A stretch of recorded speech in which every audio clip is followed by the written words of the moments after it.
মেহেদি পড়তে মন চাইলেও বসে থাকতে মন চায় না। বসে থাকতে মন চাইলেও হাতে মেহেদি রাখতে মন চায় না। কারণ অনেকটা সময় ধরে হাতে মেহেদি রাখতে হয়।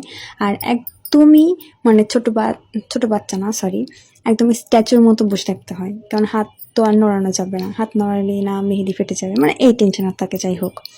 তো এটা হচ্ছে মানে একটা কমন সমস্যা। ইদানিং আমার কাছে এটা খুবই ঝামেলার মনে হয়। কারণ আমার আগে এটা মনে হতো না। কারণ যেহেতু আগে ৫ মিনিটের কালার হওয়া মেহেদি পড়তাম। যার কারণে একটু সময় রাখলে মেহেদিটার মাশাআল্লাহ সুন্দর কালার আসতো। তবে এটা অর্গানিক মেহেদি যেহেতু এটা আমাদের মাথায় থাকে। আর এছাড়াও হচ্ছে এটা বেশি সময় না রাখলে তেমন কালার আসে না।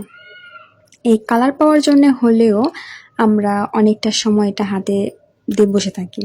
তো এটা আমার মানে কিছুদিন ধরেই মনে হচ্ছে যে আমার যখন মনে হয় যে আমি একটু মেহেদি পরবো, মেহেদি পরার কথা মনে হলে আমার মাথায় আগে আগে আসে অনেকটা সময় বসে থাকতে হবে। আর বসে থাকলেও সাথে সেটা ফ্রি যে আমি সেই হাতটা নড়াতে পারবো না। চাইলেও আমার ২ হাতের প্রয়োজন, সেখানে আমি ২ হাত ব্যবহার করতে পারবো না।